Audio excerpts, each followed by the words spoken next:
here we are, born to be kings, we're the princes of the universe. Alors, t'es aussi intervenu sur Star Wars épisode 2 ou 3, 2 et 3, pardon, sur le personnage de Not Gunray. C'est les vice-rois, machin. Voilà, de la Fédération du Commerce. Alors, ce qui était génial, c'est les essais, parce que j'étais avec Thierry Desroses et on faisait les deux personnages là, et on nous a demandé de faire un accent anglo-thaïlandais. J'ai dit, écoutez, moi je peux faire des accents, mais anglo-thaïlandais, je vais pas y arriver. Hein. Et on nous a dit, les Américains nous ont fait passer le message, prenez un accent de vos régions.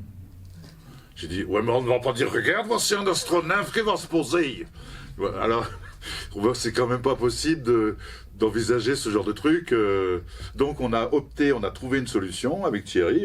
On a dit les on en an et les en on, tout en roulant les airs. Alors si tu me fais une phrase, ça donne quoi? Ça donne bonjour les enfants. Alors c'est pas. Alors comme c'était pas écrit, c'était pas gagné à faire. Exact. Ouais. Et alors ce qu'on a remarqué aussi avec Thierry, c'est que sur les essais, on a fait quasiment la totalité du rôle, lui comme moi. Parce qu'il y avait pas tant que ça à faire, et qu'on nous a gardé longtemps pour bien montrer les accents qu'on pouvait faire. D'accord. C'est un astronef qui va se poser, c'est sûr. Ah, t'as prêté ta voix aussi à un chanteur de légende. Tom Jones. Voilà, bah tu vois. Dans Mars Attacks. Exactement. Ah bah oui, je me souviens. Et c'est vrai que maintenant, je me rappelle, quand je me rappelle le film, je me souviens de la voix. Et ça revient, ouais. Oui, bah, là, je ne l'ai pas oublié parce que Tom Jones, c'est quand même très frappant, quoi. Ah oui, il n'est pas... on le voit pas souvent dans des films. Il a quand même un nom très connu. Voilà. Ça a été une belle expérience aussi. Ah ouais. Et alors, bon, après, il y en a... T'en as vraiment énormément. Je vais en passer pas mal. Bon, ça va... T'as prêté ta voix aussi à... Alors si, quelqu'un qui est très connu aux États-Unis, Kevin Smith, sur Die Hard 4. Qui jouait... Kevin Smith qui jouait le sorcier. Un fou d'informatique. Oui, voilà, je me souviens. Pirate.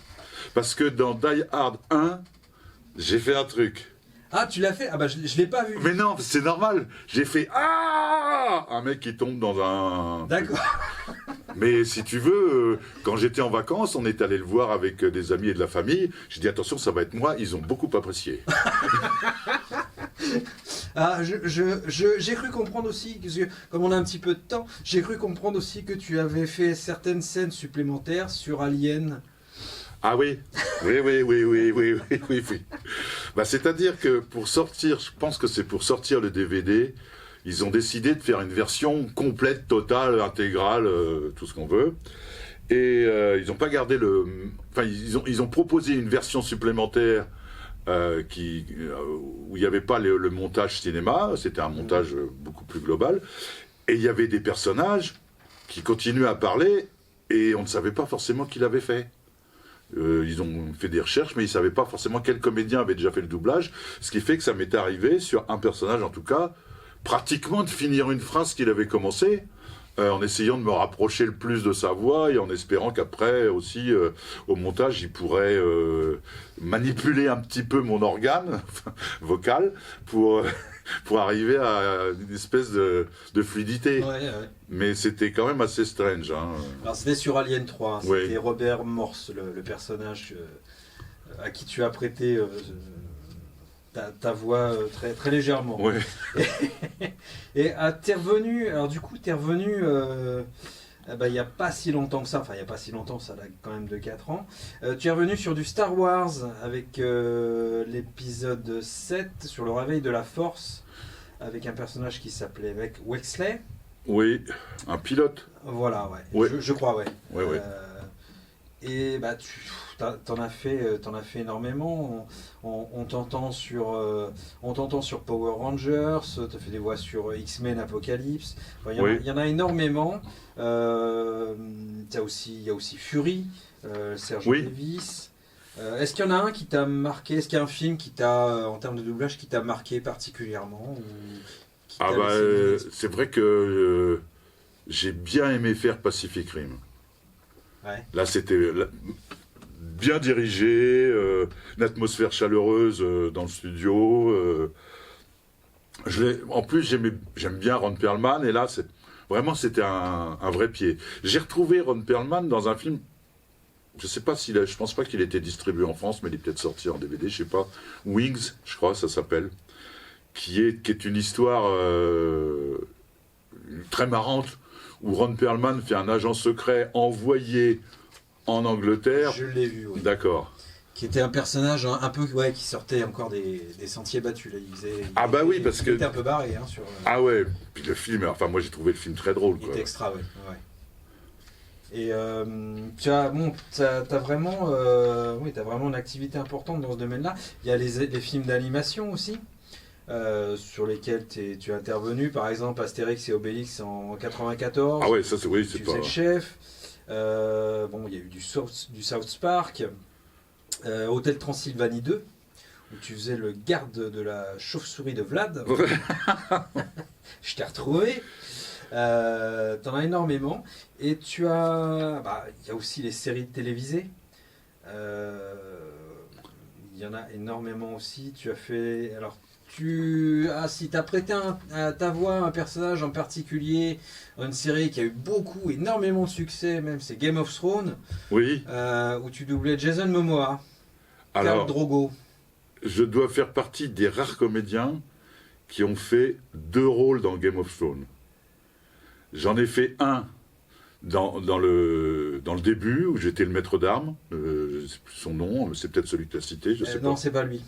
Parce que où je faisais le maître d'armes qui est mort dans le début de la saison 2, décapité.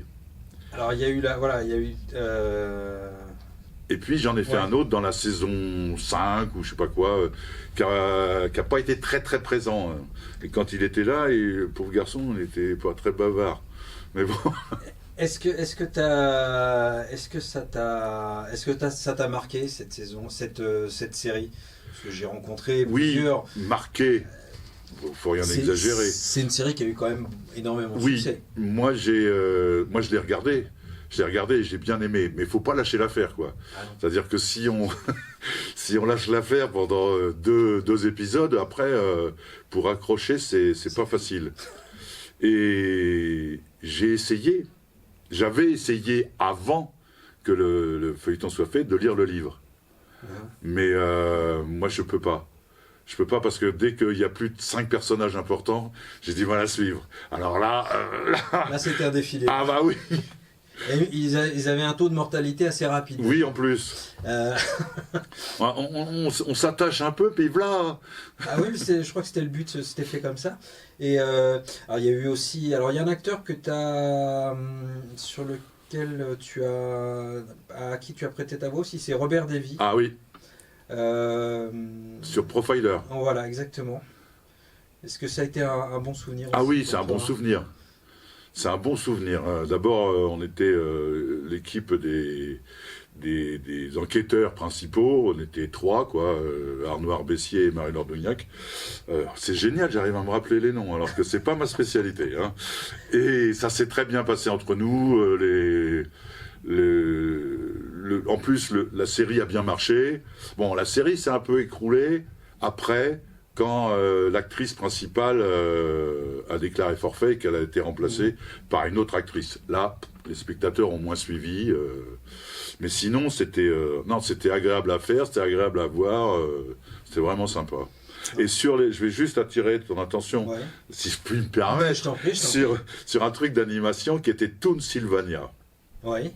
Qui a été fait, je crois, qui était diffusé sur Canal+, là, qui était vraiment génial, parce que c'était très drôle. Et je vais attirer ton attention sur une petite histoire, c'est que dans Toon Sylvania, mon personnage, il parlait comme ça, c'était une grosse brute, hein. Alors, une grosse brute, gentille, mais une grosse brute quand même. Et puis, très, très bas de plafond, quoi. Et il y a un moment, je vois mon personnage qui chante, et puis on passe à toute allure dessus pendant l'enregistrement.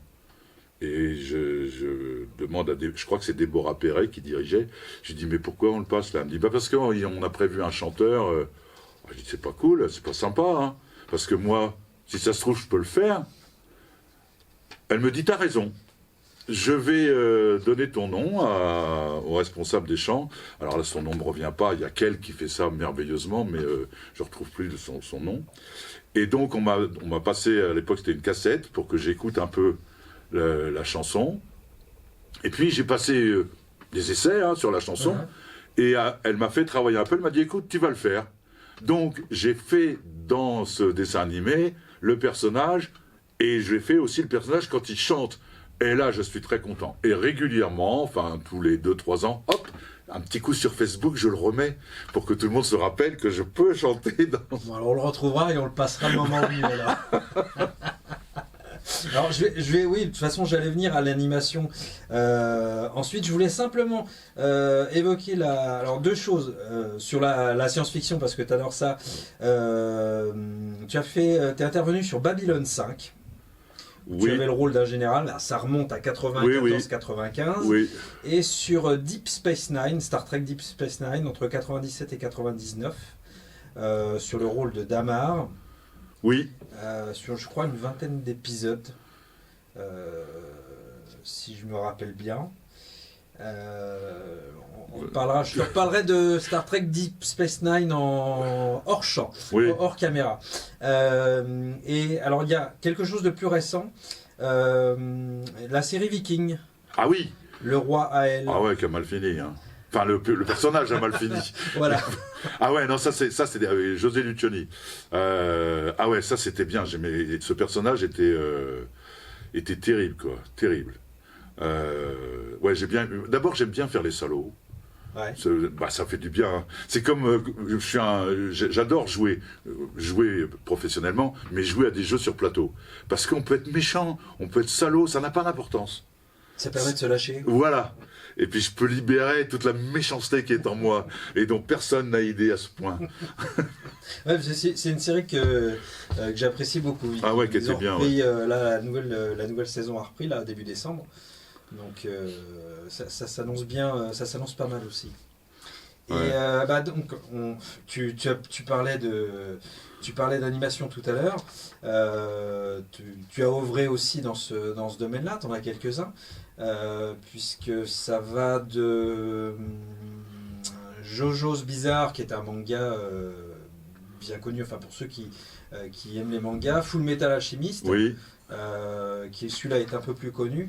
Tu as fait aussi du Transformers sur 2 séries, Oui. l'Animated. Et alors une que je préfère, moi, c'est Beast Machine, qui est un peu moins connu, où tu jouais Megatron.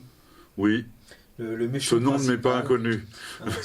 C'est un méchant qui était tout ce qu'il y a de plus vicelard et mauvais. Très bien.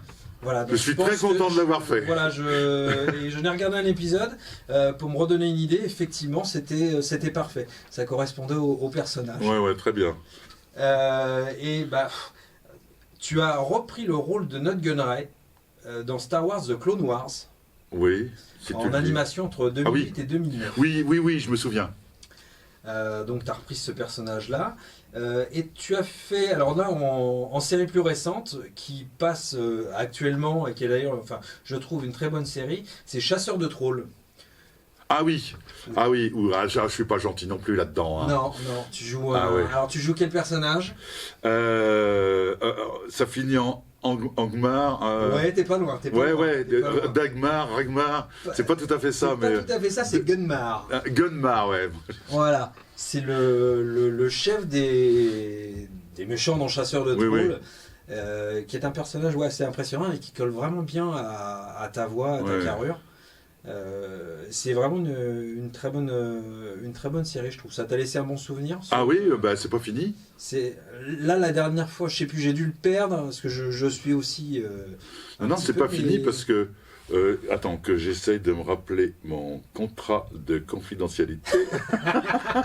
Ils ont fait une série, un spin-off avec une série avec des extraterrestres, mais sur Chasseur de trolls, je crois qu'il a mal fini, Gunmar, de mémoire. Ah Alors, parce que je l'ai vu, je dis rien. D'accord. Je dis rien du tout. Ça marche. Je ne veux ni publi gâcher, ni spoiler, ni voilà. Je dirais pas comment il finit. Et t'as bon, tu as fait aussi des documentaires, Ah ouais. comme le Mystère Jérôme Bosch, le Titanic. Oui, alors là, des documentaires. Il y en a un paquet. Ah ouais. La télé-réalité aussi. Restaurant, impossible. Ah oui. Ah oui, oui, oui. Alors ça, là, je me suis bien marré quand même. Hein. Et tu as une activité très importante. On va finir là-dessus. Bon, on va pas rentrer dans les détails, Ouais. mais On ne va pas sur parler les- des marionnettes ni tout ça. Bon. Non, je l'avais pas celle-là. Non. Mais sur les jeux vidéo, Oui. où là, alors Transformers, God of War, The Elder Scrolls, Assassin's Creed. Assassin's Creed, Lego DC également, Diablo, Ouais. Starcraft, Les Aventures de Tintin, Le Secret de la Licorne, le Capitaine Haddock. Ah oui. Ouais. Alors ça, c'est. Ah oui. Est-ce que tu peux nous faire un gros mots du Capitaine Haddock? Est-ce que tu t'en souviens? Je me souviens de l'avoir fait. Regardez, Tintin. C'est pas possible de voir ça. Ah, le tonnerre de Brest. Eh ben voilà, on l'a eu, c'est parfait. Ouais, la légende de Zelda. Est-ce que on va finir là-dessus vraiment. Alors, Oui. tu acceptes systématiquement ou est-ce qu'il y a des rôles que tu refuses pour les jeux vidéo parfois? Mais quelquefois, je ne sais pas. La plupart du temps, on ne sait pas. On me dit, est-ce que tu es libre pour venir travailler sur un air oui ou non. Et puis après, je découvre en arrivant. Ça m'est jamais arrivé de refuser en voyant un truc en arrivant. Ça, jamais. Mais on ne se rend pas bien compte, mais la plupart du temps, on ne sait pas trop ce qu'on va faire. D'accord. Que ce soit d'ailleurs en synchro, en doc, en dessin animé. Enfin, dessin animé, si généralement c'est des personnages récurrents, donc on sait. Mais sur les jeux, alors il y a des jeux où on est récurrent, mais sinon, quelquefois on ne sait pas du tout à quoi ça va ressembler. Est-ce que tu as des infos à faire passer sur ton actualité pour finir? C'est ce que j'ai dit tout à l'heure. C'est le spectacle Andersen qui se jouera au Théâtre Essaillon à partir du 23 mars, si mes souvenirs sont bons, et puis jusqu'à quand, on ne sait pas encore, qui est consacré, ce spectacle, au cygne sauvage. Voilà, c'est un conte d'Andersen, avec Anne Marbeau et Paola Julian. Donc rendez-vous avec toi à ce moment-là. Oui, voilà. Andersen. Oui. On en reparlera, on transmettra les... Oh, c'est gentil, merci. On retransmettra les infos sur Facebook. Notamment. Super. Ouais, on en reparlera. Eh bien, écoute Sylvain, merci à toi. Mais ça m'a fait plaisir, puis en plus j'ai passé un bon moment. Eh bien écoute, c'était partagé. Très bien. Merci à toi.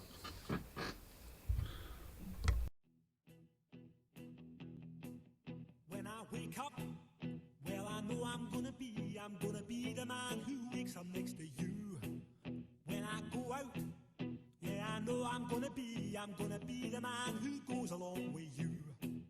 If I get drunk, well, I know I'm gonna be the man who gets drunk next to you. And if I heaver, yeah, I know I'm gonna be the man who's heavering to you. But I would walk 500 miles and I would walk 500 more to be the man who walked 1,000 miles to fall down at your door. When I'm working, yes, I know I'm gonna be the man who's working hard for you. And when the money comes in for the work I do, I'll pass almost every penny on to you. When I come home, oh, I know I'm gonna be the man who comes back home to you. And if I broke, well, I know I'm gonna be the man who's going over you. But I would walk 500 miles and I would walk 500 more to be the man who walks 1,000 miles to fall down at your door.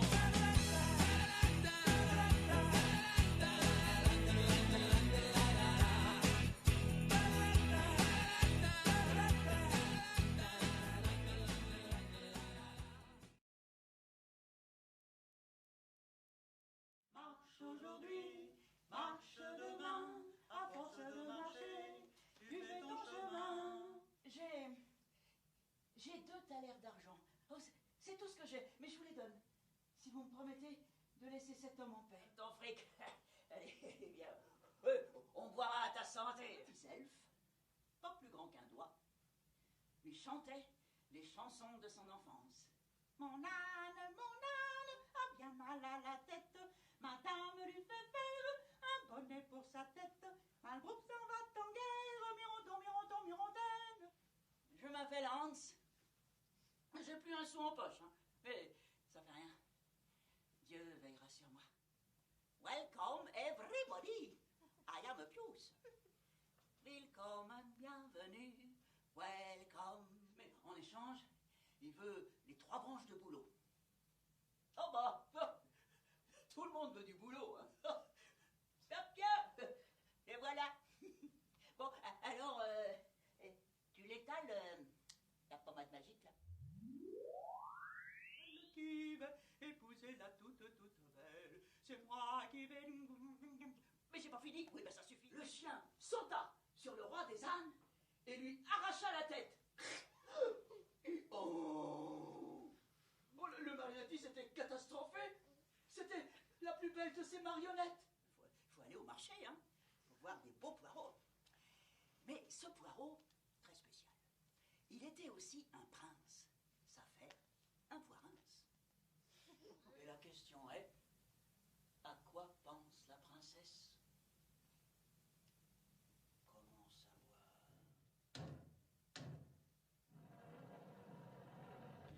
La montagne s'ouvre. Ô roi des trolls, à quoi je dois penser demain matin? En souillé. Il n'y pensera pas, n'est-ce pas? Aïe! Il me faut! Aïe! Ça fait mal! Bon voyage.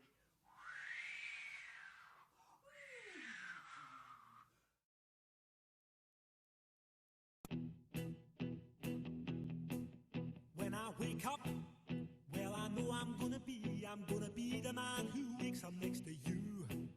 When I go out, yeah, I know I'm gonna be the man who goes along with you.